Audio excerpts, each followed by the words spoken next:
This is the Hidden Killers podcast with Tony Brueski, featuring retired FBI Special Agent Jennifer Coffindaffer.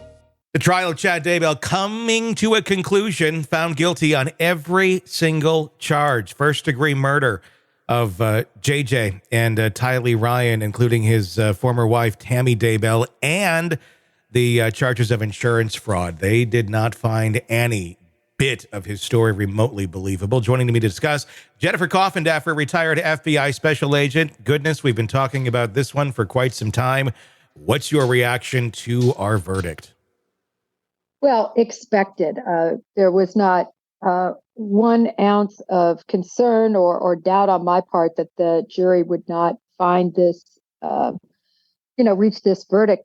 I mean, I watched the closing statements by the prosecution, and wow, I thought she did a really nice job just outlining everything, walking the jury through the evidence.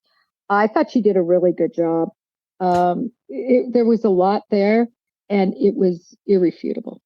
Very much so. She did a great job of laying everything out. In fact, let's take a look at part of the prosecution's closing arguments in the trial of Chad Daybell. As they dug JJ up, they noticed a round object covered in black.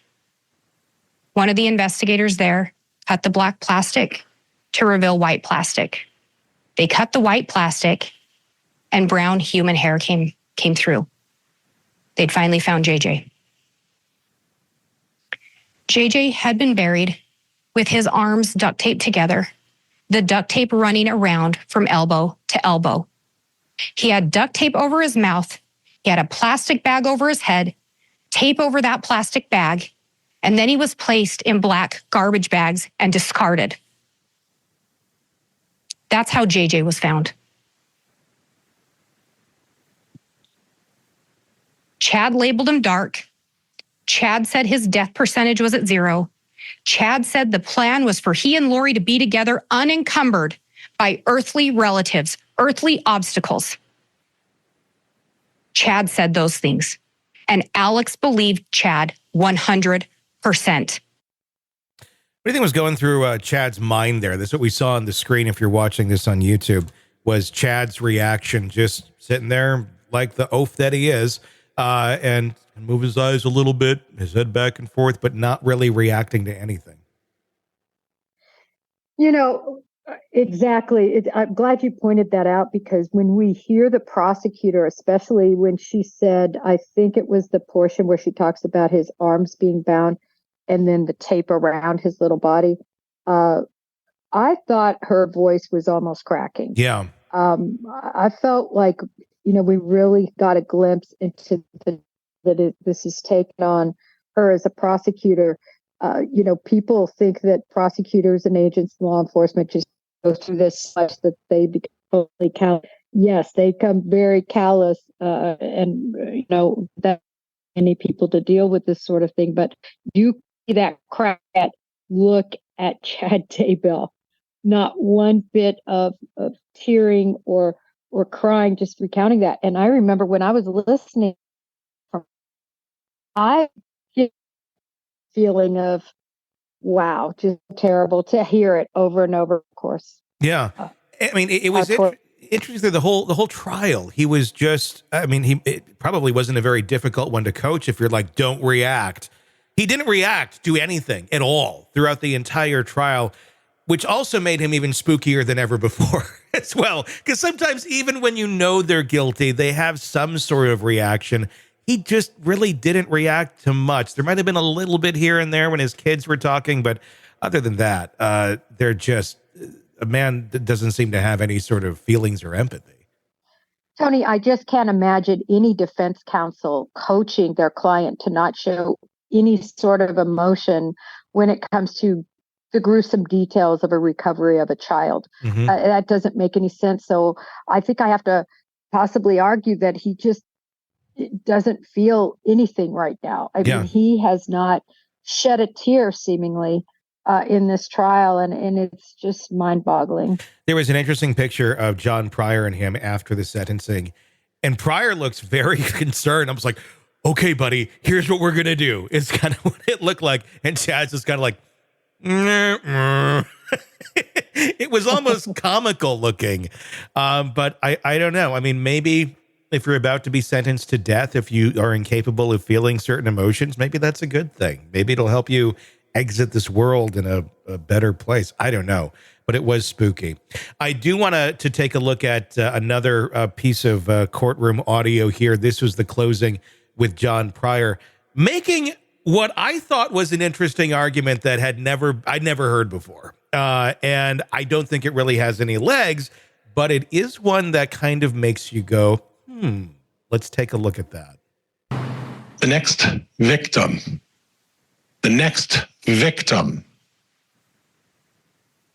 Husband number 5. Number 5. Just get insurance. Don't worry about saying there's any kids or any beneficiaries or anything like that. Honey, just say it's me and you. And while all of this is going on, all of this is happening, Chad's really good friend, Alex Cox, really close friend, is Googling how to put a bullet through the windshield in the side of a black Dodge Dakota that Chad Daybell primarily drives. The target was not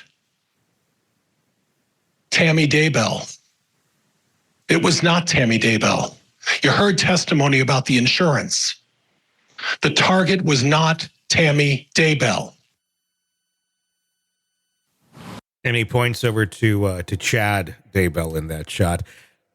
Interesting angle. Now, I do wonder if at some point Chad also would have been executed for insurance money through Lori, but I don't know.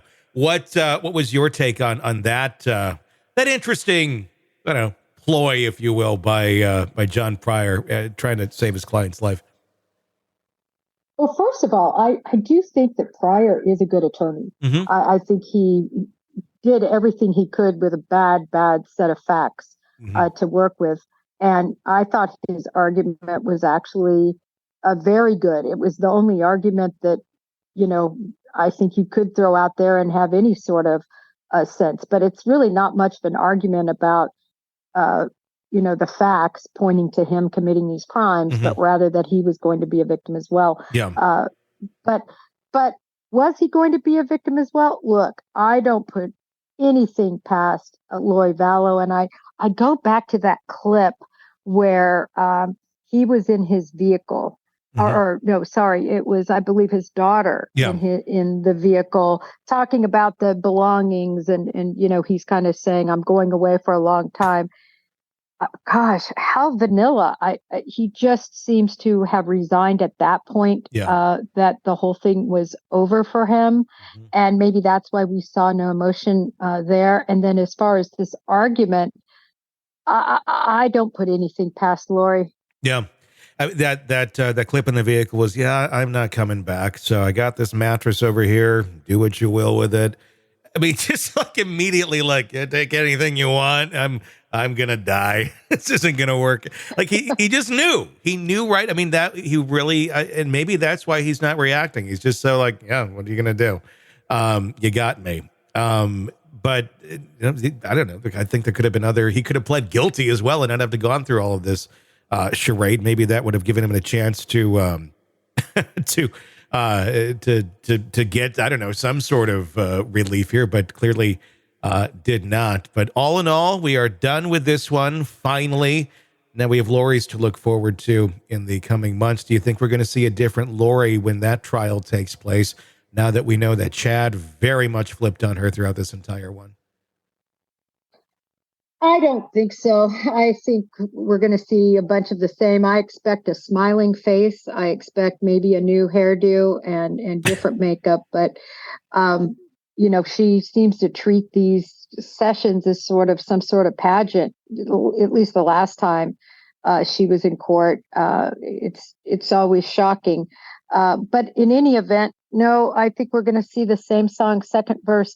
And I love that point you brought up, Tony. Why in the world at this point aren't they pleading guilty and just falling on the mercy of the court to put these families, and people seem to often forget the families, what this does to the Woodcocks, what this does to family members is just excruciating.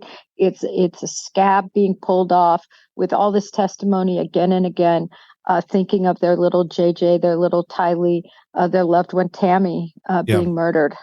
Yeah, JJ and Kay were incredibly strong throughout this entire trial. It was really kind of amazing seeing them come up and kind of lead the way in terms of, hey, look, here's how we're feeling. We're the closest to this. Here's how we're handling this. Let's kind of be in unity for the sake of these kids. And I hope they can finally find some sort of peace for whatever that means after you have your grandchildren stolen away from you by these monsters. But incredibly strong people that we got to know a little bit during all of this. Want to listen ad-free? Want advanced access to all of our interviews before anyone else? Become a True Crime Today Premium Plus subscriber on Apple Podcasts. You get every episode commercial-free. So you can binge on true crime until you can binge no more. Search True Crime Today Premium Plus on Apple Podcasts now, or go to our podcast page and sign up now. More of the Hidden Killers podcast next.